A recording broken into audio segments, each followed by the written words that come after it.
అందరికీ నమస్తే అండి. ముందుగా అందరికీ స్వాతంత్ర దినోత్సవ శుభాకాంక్షలు.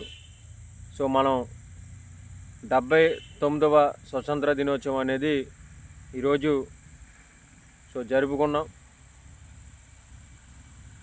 ఈరోజు కడప ఎమ్మెల్యే మాధవిరెడ్డి గారిది ఆవిడదొక విచిత్రమైనటువంటి వైఖరిగానే కనిపిస్తూ ఉంటుంది.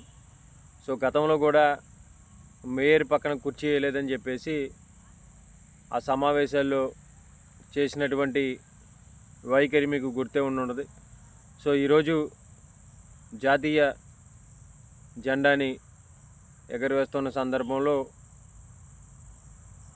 ఆమెకి కలెక్టర్ల పక్కన అలాగే మంత్రుల పక్కన కుర్చీ వేయలేదని చెప్పేసి ఆవిడ అలిగి కొంచెం గుడ్లూరుమి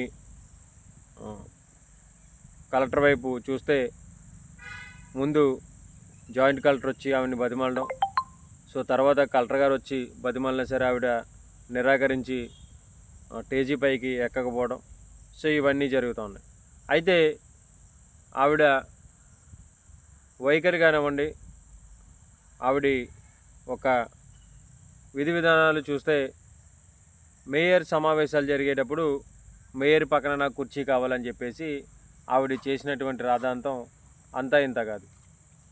అలాగే ఏంటంటే ఎక్కడైనా సరే రాష్ట్ర స్థాయి ప్రోటోకాల్ అనేది ఉంటుంది.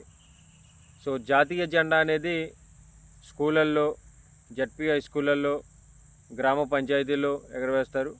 అలాగే కలెక్టరేట్లలో కూడా ఖచ్చితంగా జాతీయ జెండా ఎగరేస్తారు. అలాంటి చోట ఏంటంటే మంత్రులకి, పెద్ద పెద్ద ఆఫీసర్లకి మాత్రమే ప్రోటోకాల్ ఉంటుంది.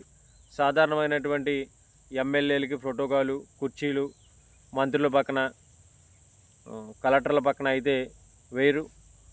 అది కూడా తెలియకుండా మాధవిరెడ్డి గారు మరి కలెక్టర్పై గుడ్లూరిమి చూడడం ఇవన్నీ చేస్తూ ఉన్నారంటే మరి ఆవిడది ఏ విధమైనటువంటి వైఖరో మనం అర్థం చేసుకోవచ్చు.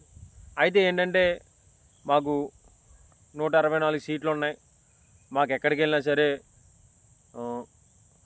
ప్రోటోకాల్ కల్పించాలి అని అనుకొని ఉండొచ్చు.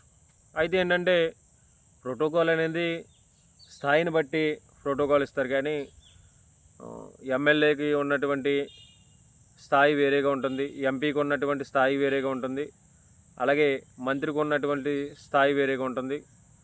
ఇలా రకరకాలుగా స్థాయిని బట్టి ప్రోటోకాల్ అనేది ఉంటుంది కనుక ఆవిడ అది అర్థం చేసుకోవడం అనేది మంచిది.